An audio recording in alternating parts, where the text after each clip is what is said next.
This week on the show that finds those once famous faces, a man who swapped one set of sticks for another.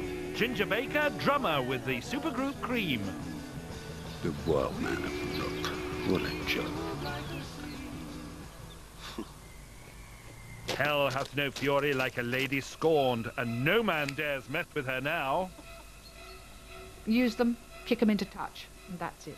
Good evening and welcome to Big Night Out. 1, 2, 3, 4. After Bernie, Mike Winters shot his bolt and followed the sun to Florida. But it hasn't all been blue skies. Now the world don't move to the beat of just one drum. But first, those pinchable, pudgy cheeks, that cuddly growl, and a pithy punchline. Who's you talking about, Willis? All help to make tiny Gary Coleman the starriest of TV child stars by the age of just 10. Things that have happened to me you will not believe. People get chosen by whatever fate in their life to do something. And I was chosen. Been up the playground with my lips. Diff'rent Strokes with its bad jokes and wholesome family values Daddy's home. Hi, Daddy. captured the hearts of its audience and became a hit TV show all over the world. Gary's snazzy dinner jackets were miniature, but he needed mighty big pockets to stash the largest pay packet of any child star in history, a reported £1 million per series. That's entertainment. If you want to make friends, you have to extend yourselves. Come on, Dad, look at me. This is as far as I extend. I knew that what I was doing was just like make-believe. And someone gave me money for that, and I thought that was pretty cool. That's all I've got. But it's yours. $5? Oh, thanks, Arnold. You shouldn't have. I know. After an 8-year run and 189 episodes, Gary had come of age and Diff'rent Strokes had come to an end. See you, Miss.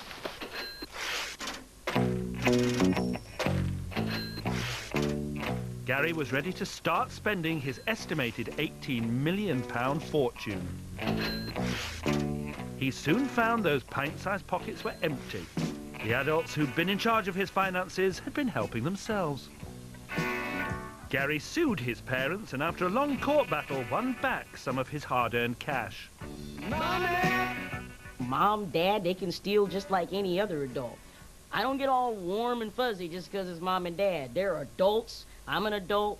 You know, every adult on this planet has wants and needs that they want fulfilled. And if they can steal to get their wants and needs fulfilled, then damn it, that's what adults do. Welcome home. At 33, Gary's now using his big personality for a new role in life, helping to promote his favorite products to reach new heights.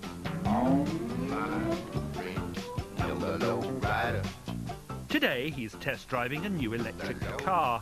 Other high points in Gary's career have included a stint as a car salesman and a very unlikely security guard. There is not a place on earth I can go and no one will not know who I am unless they just have not ever had a TV in 33 years. This fall, Gary Coleman is Timmy Townsend. Gary still does get the odd, actually very odd, acting role. Once bugs get into your home, there's only one way to get them. Jack, choo-choo. So Gary is looking to get his career back on track, but whilst he's waiting for his next lines, he's quite happy to fill in time playing with his model trains and putting the world to rights as an online agony uncle. I'm looking for the opportunity to do something really cool that I've never done before, to do a character I've never done before, and, you know, hey, there's no telling what could happen after I do that really cool thing, you know? Gary, you're the man. Thank you. Yeah, Diff'rent Strokes is the best show on TV. Thank you. Used to be.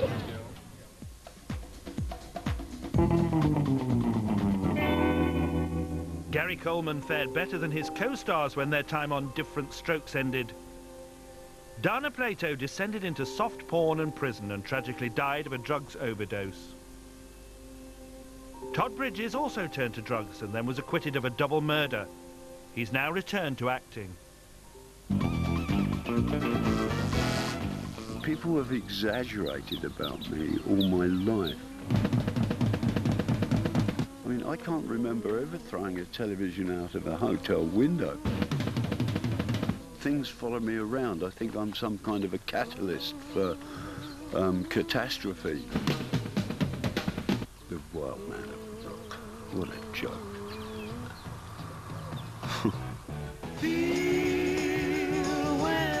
1966, the first rock supergroup was born when drummer Ginger Baker brought together classically trained bassist Jack Bruce and blues guitar star Eric Clapton. Now, you wanted to talk about Cream, I believe. From the very start, Cream made rock history. It took off like a bloody rocket, so all of a sudden here we were, enormously popular. Cream paved the way for a generation of hard and heavy rockers, and if Ginger Baker was cast as the wild man, to many overawed fans, Eric Clapton was quite simply God. Let me put this to the world. If Eric Clapton and I, at that period of time, the musical thing that was going on between me and Eric, were to play the music of Humpty Dumpty and Donald Duck, it would have been just as popular.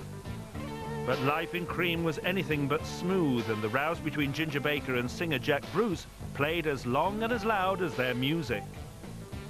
I used to have to leave the studio and go down there and top as much spirit down my body as quickly as possible to stop myself from killing Jack. But the result of this was it soured my relationship with Eric, because Eric couldn't understand why I was so angry. After 2.5 years that brought huge success around the world, Cream turned sour. It was extremely successful, which was what I'd intended it to be. However, it wasn't a happy time for me at all. It wasn't a happy time at all. Life's led Ginger Baker a merry dance. He's owned a recording studio in Nigeria, lived on an olive farm in Italy, been married 3 times, and has beaten 20 years of heroin addiction. He's renounced rock and roll for his first love, jazz.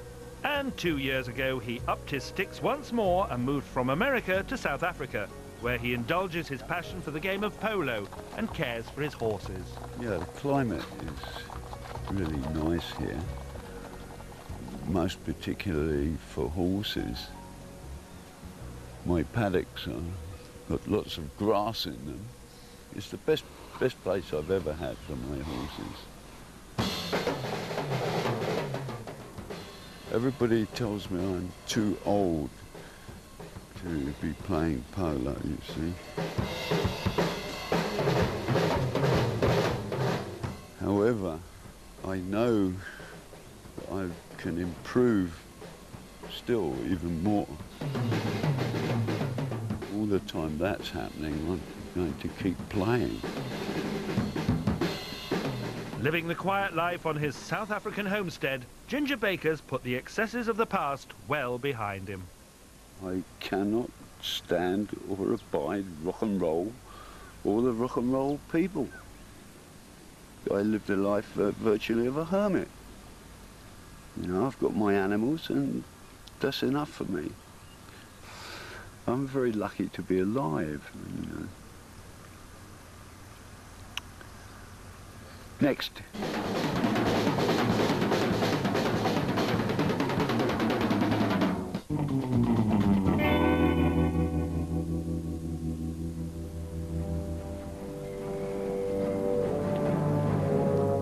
She was the she-devil of the Shires,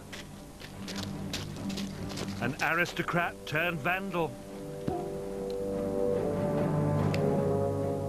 Lady Sarah Graham Moon was a debutante who married first a cavalryman, then a peer of the realm, before settling in leafy Lambourne in Berkshire. But 1992 saw the dark side of the Moons when Lady Sarah's husband had one mistress too many. Peter was a covert womanizer, and it was not done in the village. It was always out of the country, in London, over the hill. And I accepted that. But Sir Peter Wilfrid Giles Graham Moon, 5th Baronet, pushed his luck. The cad boasted of his latest conquest, a younger woman living just a mile away. And there was no way that I could keep on pretending it wasn't happening. I then took fairly brutal, I hate to use the word revenge. I did the pots of paint all over his car one night, followed by taking off one arm of 32 suits. I did say something hideously crude. I said wankers only need one arm. Followed a week later by delivering again at midnight all the wine to various people in the villages. The first of the newspapers indicated to me that anything was going on was when actually Nigel Dempster rang me. And he said, "Is this true?" I still have no idea why it did capture the public imagination, except I laughed with everybody. I wasn't bitter. Hell hath no fury. We meet the woman who wreaked a spectacular revenge on her cheating husband. Lady Sarah Slasher Graham Moon relives her moment of glorious revenge. That's later. I had led a life of unutterable boredom, to be quite honest. I mean, I think eventually people just got bored of me. First of all, I poured paint all over his car. I cut off one arm of 39 suits. Then I gave away his cellar of wine to the locals. Goodbye, Lady Slasher. Hello, Sarah Moon, agony aunt. First for a tabloid paper, then when she set up the Old Bags Club for women of a certain age who'd been dumped. The I is dotted and it comes out hard and stilted and uncaring. Now it's open to younger women. Baguettes. In the same boat. Because, you know, that's why I set up the site. Yeah. You know, just, God, I've got to get this out. I want to do something. The agony aunt did do something with other people's husbands. At one time I woke up and I think I realised I had 3 men on the tow. I had 2 married men and what I call an also-ran. And I thought, well, they've done the trick. Actually, I no longer feel rejected. I still feel desirable. And that was... And I thought, right, use them, kick them into touch, and that's it. Just when it looked like it was back to a lifetime of Labradors and village fates, another dog lover entered her life, Dave Denyer, a jack of all trades, more pork pie man than upper crust. Somebody was worried when I first moved in, was I going to, you know, get the same treatment? And I said, well, that's all right, I haven't got any suits. On their first date, Lady Moon succumbed to temptation beyond her wildest dreams. Okay, fair enough. Right. I got myself all dressed up and we went to the local tip where he needed some spare parts for something or other. And I have to say, it was an absolute opener to me because the stuff that people throw away. And I think an excellent analogy is us, middle-aged women. There's a hell of a lot of good stuff just being chucked away.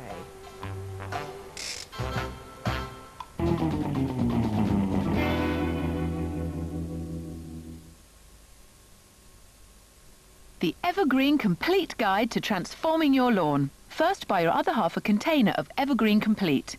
Ensure he applies granules correctly. Relax and wait.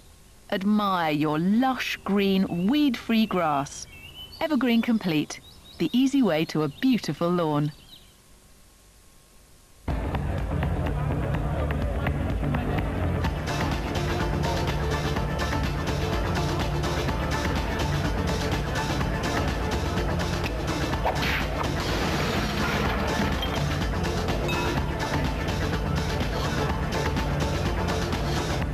Create and control your own cast of characters. On the Pull, The Sims Hot Date, now available at PC World. EA Games.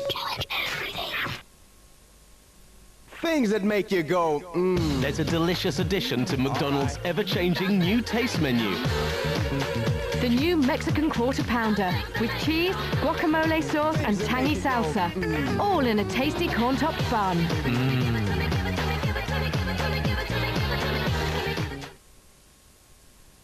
Get on down with Steve Martin and Queen Latifah. You got me straight tripping, boo. Wake up, Charlie. Bring it down the house.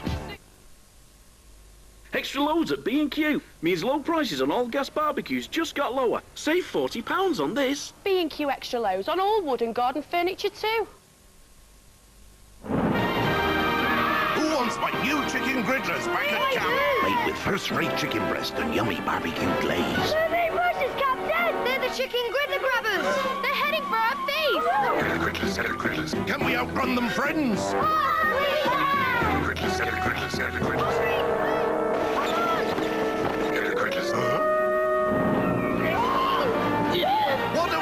of our new chicken griddlers.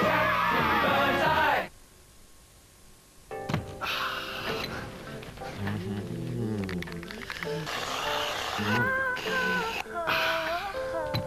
New Cart Door Fruit and Fresh. A unique, refreshing blend of dairy ice cream and fresh yogurt, swirled with strawberries, red currants and raspberries.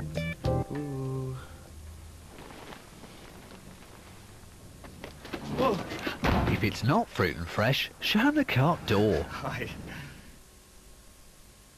Bank holidays, longer days, shorter trousers. Right now, at Argos, there are some amazing holiday deals. Save £200 on this Hitachi 28-inch flat-screen TV. Looking for something to do? Explore Metro Centre. The world of shop-attainment.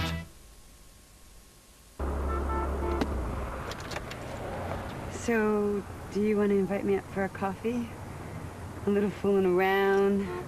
Maybe I could spend the night. We could get engaged, married, kids. Stop. We've only just met. Keep your change.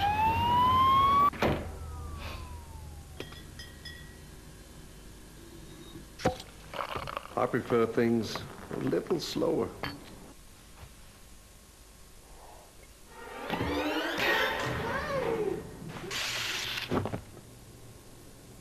Grouch, never rushed.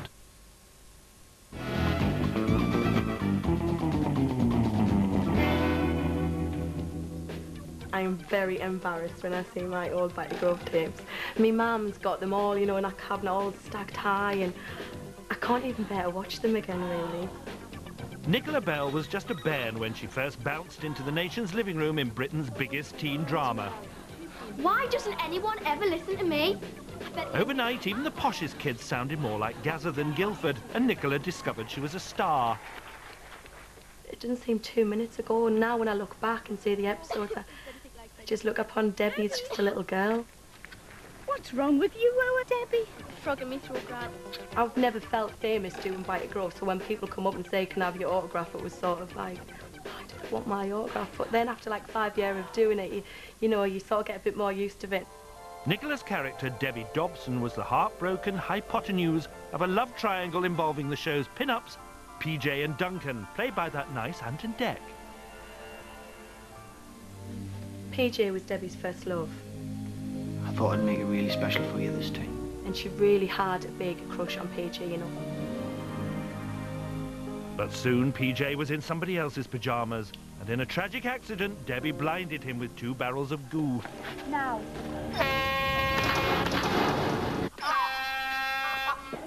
You're all right, man. You're all right. I'm here. Call an ambulance, Duncan. You can't see, man! Debbie confided in Duncan, Declan's character, which formed the love triangle.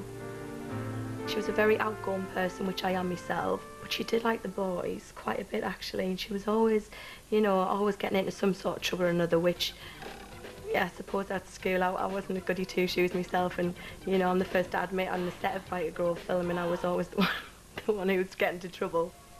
One thing led to another, and soon Nicola and co-star Ant were involved in an off-screen romance. But it's true. I'll always love you, wherever anyone sees. Some of them scenes were the most memorable to me, you know, they were very emotional, and I cried for real in them, you know. Forget me, forget us. You've got to live for now. And it was sad because, you know, it was like his last scenes, and obviously I'd worked with Ant, well, PJ for 4 years. PJ and Duncan. After graduating from the Grove, Ant and Dec went on to be pop stars, heartthrobs, and kings of kids' TV. And Nicola learnt that the tabloids just love an old girlfriend with a story to sell. A few weeks ago, the papers rang and asked me to do an interview about Ant when I was seeing him, things that happened, and, you know, and out of respect for Anthony and self-respect, I wouldn't do it. Some people just want to dish the dirt on you all the time, and it's just not me. Nicola walked away from television when she got too old to play a teenager in love. Lift me up when the day She quit the Grove to travel the globe with Virgin Airlines. when the sun is good. I've always been interested in travelling all over the world. Something I've always wanted to do. We go to Barbados, Antigua, New York. I love New York. I travel all over now, you know, and it's really nice. Ladies and gentlemen, welcome on board. When the day is over, when the sun is going down. Nicola isn't just a dolly with a trolley, though. She's also a young mum with a beautiful baby girl. I love being a mum.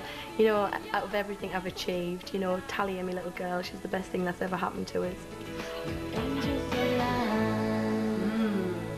So I want a little boy now. I've got my little girl, I want my little boy. Other stars from teen dramas who went out into the big wide world include Lee MacDonald. Zammo was a junkie in Grange Hill, but in real life, Lee was one child actor who just said no. Now he's got a locksmith shop. Good job at your mic. Ideally, I want to build that up and then get back into doing TV work with something that I've got to fall back on if things go pear-shaped. That's 180 now. Minus a tax, 171 quid. Peter Cleal was the suspiciously mature classroom bad boy Duffy in the comedy series Please Sir. Yeah, I thought you said you couldn't do fractions, Duffy. No, fractions, they're odds. Now he's still wheeling and dealing as an actor's agent.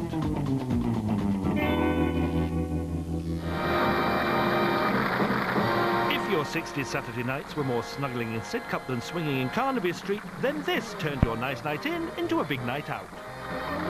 Good evening and welcome to Big Night Out. This was the show that turned comedy brothers Mike and Bernie Winters into light entertainment colossi. I was the bully. Well, what about me? What do I do? Not just act normal. No, don't do that. Bernie was the lovable one. And that was really the basis of our comedy. What can I change into? A human being. So it was a kind of a zany show, and we became sort of popular for the people that like that type of humour. If you can call it humour, of course. Tell me, Athos. Yes? What is the name of this chateau? Yes. This is the Chateau Nougachoo-Choo. Pardon me, boy. That's the Chateau Nougachoo-Choo. It was fresh. It was a fresh kind of show, and, you know, there was a lot of new ideas in it. 1, 3, 6, 9, is me just too divine? Back in 1965, even snake-hipped hoofer Lionel Blair was a fresh face. And the Winters were red hot, if you see what I mean. How do you do, everybody? All singing, all dancing, but the cruel, inescapable truth was that Mike and Bernie weren't quite Eric and Ernie. But then again, I wouldn't say I was as funny as Eric Morecambe. No. No. What if the day trouble? If they weren't the kings of comedy, it didn't matter, as TV kept them in fake tan and tuxedos, even if the material was more jumble sale than haute couture. Catastrophe! And all of a sudden, the doorbell goes. Who do you think's standing there? No idea. Bridget Bardot. You've never seen anything like it in your life. Stood at my front door in a see-through nightie. You can see through it? Yes, you can see a vest and everything. By the end of the 70s, the smiles were slipping, the laughs were fading, and truly they were winters of discontent. I just had had enough of doing the same thing 12 months of the year. There were some bad feelings at that time. Sex reared its ugly head once again, and there was birds involved, which I don't want to go into now, because it's all history anyway, and that aggravated the situation. I saw you winking at that dance with the dark one with the... Man, I wasn't winking. You were winking, I saw you. No, something got in my eye. Yeah, well, it got in your car as well. The fairy tale was over, and it all turned a bit grim for the brothers Winter. So Mike went off to top up his tan in Miami Beach, Florida. I left Heathrow Airport signing autographs, waving, yeah, okay, and hello, Mike, yeah, fine. Got off the plane to complete and utter anonymity. Meanwhile, Bernie had found a new straight man. Straight dog, actually. Schnorbitz. How did I feel about it? Well, you are the only entertainer in the history of show business that was replaced by a dog. It's a dog, you know. And Bernie went out with a few dogs in his time, so... We don't care, do we, baby? I love you. I left Mike Winters' celebrity, came here, Mike Winters' deadbeat, you know, how to work Mike Winters. And I became a writer for a while, I owned a club, I've had a soccer franchise. It's been very exciting. But I miss England, I have to admit. The sun's great, but once you've got the tan, Hey, it's all over, isn't it? Call my baby lollipop. In 1991, Mike heard that Bernie was dying from cancer. The tragedy reunited them. When he was ill, when he had the cancer, I went over to see him, and obviously it was heartbreaking for me, yeah. And so surprising because he was a big, strong guy, my brother, tough guy. So we were friends, yeah. Eric's got his Ernie. Mike has got his Bernie, yeah.